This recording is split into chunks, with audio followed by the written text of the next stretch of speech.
Hello, Flat Earth researchers, debaters and debunkers. Just waiting for these construction workers to... I think they're moving a JCB that's not going anymore, so they're holding up all the traffic. Just dropped off my older daughter, who's about 21, and she was telling me that she's been watching my vids, and aghast to see the comments left by people who just don't want to even contemplate the whole flat earth thing, or just the idea of expanding our horizons and thinking a little bit differently about what it's all about. She made an interesting analogy. She said, well, thinking about this kind of thing, thinking about just basically the meaning of life, the things we are told, the culture and conditioning we are brought up with. She said, it's like, stretching your legs, but you're stretching your mind. It can kind of hurt at first, and it's something you're going to have to want to do. You'll want to exercise, and you'll know that you'll have to go through some pain to achieve some results of maybe being able to later do the splits. You have to want to be able to do the splits, and you won't be able to do it straight away. You've got to warm up to it, and you've got to stretch and exercise in order to do that. And that's what happens with the mind and beliefs. I'm going to turn around. This is going to take quite a while, I think. So a good analogy, really. When you set out to exercise, you have a goal. And you just gotta. So that's what a lot of that's where a lot of flat earthers are at, and truth seekers in general. They know that they've had to face a few challenges to get to where they are, and those challenges involve questioning our beliefs and how we know what we know, and how our mind has been manipulated by distractions, by our modern culture in general. That is obviously pretty much centered around money. I'm having money problems myself. I've got to find ways of making money, feeding my family and paying the rent, just like everyone else. I can't suddenly skip out of that. But at the same time, I do have some kind of faith that positive action, energy will bring the desired results. And the desired result isn't to be mega wealthy or anything like that. It's to have enough to get by and be kind of content or accepting of the other riches that we can be blessed with in this life. Money is just one kind of form of wealth, but there are many forms of wealth and richness. Sometimes it's just, this beautiful scenery. It's got to just, and it's the here and now, isn't it?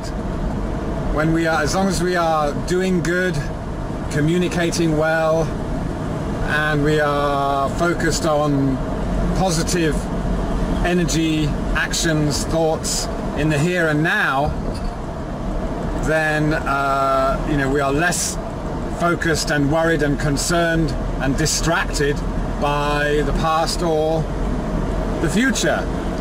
But of course, it's good to think about the past and the things we might feel guilty about, the bad things we might have done. We kind of have to accept that we all do and have done crazy things in our lives. I'm sure there's not one of us that doesn't have some kind of skeleton in a closet. But ultimately, I suppose there has to be some honesty with ourselves about what brought about certain situations and how you might have reacted differently if you'd taken the time to think about it, or had the confidence, or what's the word I'm looking for? The notion, understanding that eventually things would work out, perhaps not necessarily the way our minds would have imagined, but all we can ever do is take our lives day by day, moment by moment.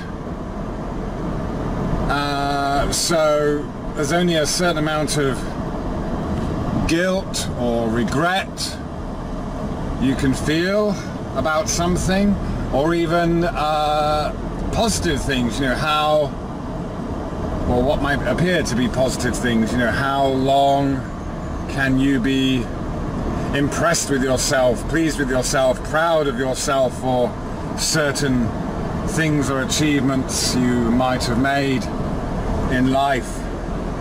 How does anything any of us do compare to the bigger picture?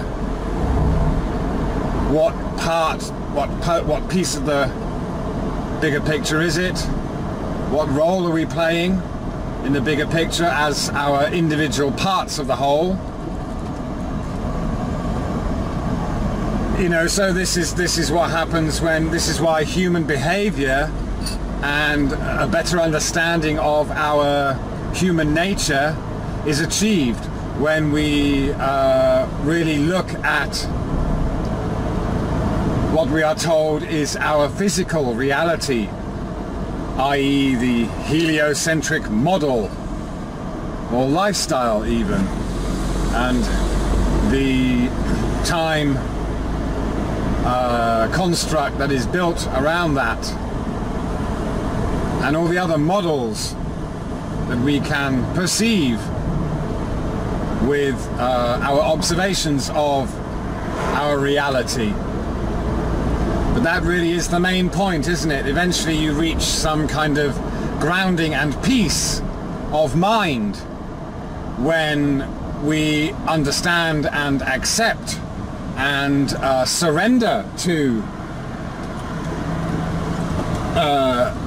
the fact that our observations of the skies, celestial objects and all that can lead us to a truth, a conclusion, and that truth is that we are surely living in an intelligently designed system, and once we see that this what we see in the system can be interpreted in many different ways, we see how individual ideas and behaviors and cultures can be what they are without being right or wrong. They are just all individual parts of the whole. But you have to have a kind of wholesome mind and outlook to see that.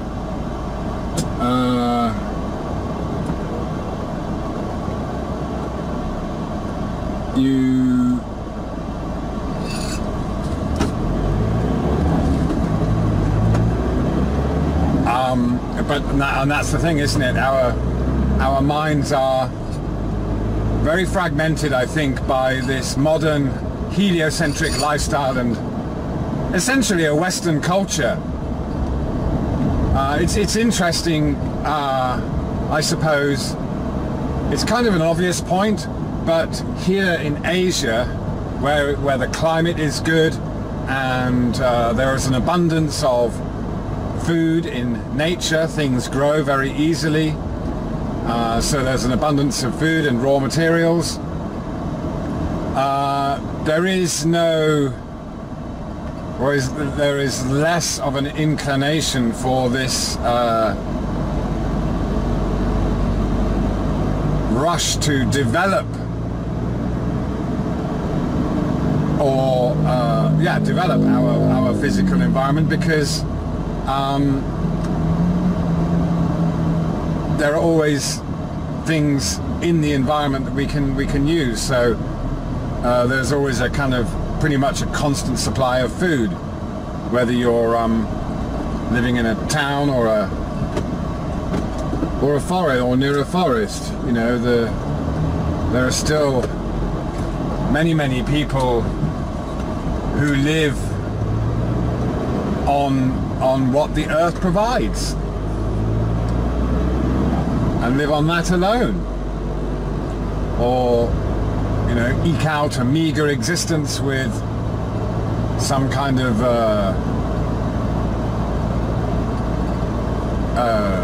commerce, enough to get by and just, you know, take their time doing it while working, but also appreciating things like just meeting other people and taking the time to smile and talk to them, communicate with each other.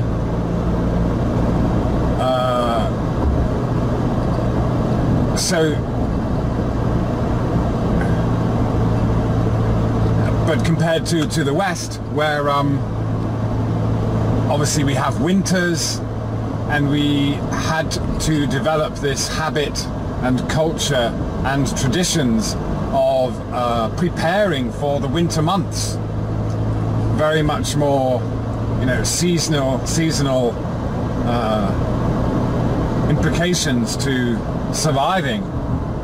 When there is no food and the ground is hard in the winter, you have to stock up. You know, so if you do survive the first winter, you're going to have to you're going to learn that the next winter you've got to chop your wood, pickle your vegetables, and what have you, dry your fruits, and store things up, water, whatever, and build a good shelter. Whereas here there isn't the rush or need to do that necessarily. So we have these two very different and almost opposing cultures. We have this kind of fastidious attachment to time in the West, in Europe. You know, for example, again, I used the example of German trains, or that kind of Germanic outlook, where there is this always an aim for perfection and detail, eye for detail in the everyday aspects of life.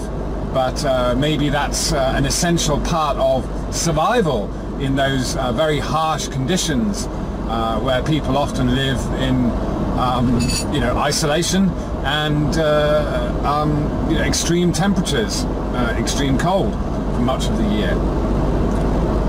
So here, you know, there's what am I trying to say? So here, this culture here in Asia, India, Thailand, you know, this Buddhist culture is more focused on a spiritual development, whereas the Western European, Northern Hemisphere, I suppose, cultures are more focused on practical survival. And well, a marriage of the two, East meets West, is really a very nice and beautiful thing, coming together of these two things, which is maybe the progression we shall make. And this is also a similar analogy to the different kind of mindsets people can have. People can have a very analytical mind in the physical world, or the mathematical world, or the spiritual world, and you know, it all takes the same kind of intelligence, learning process, a constant evaluation of what is known. Whoa, here we go. My camera keeps doing this, but it's surviving. It's a tough little thing. Oh, windscreen wipe. Yeah. So anyone who just instantly clams up or reacts adversely to these suggestions that we should maybe consider how and why we have a certain way of life or certain belief, then you know you're not trying to develop in your mind, stretching the mind, expanding your horizons. And like my daughter rightly said, you have to want to achieve some kind of result. When you are stretching your legs, you want to be able to do the splits. So when we look into our different cultures and mindsets and our own behaviors, then we are attempting to stretch our mind. Thank you very much.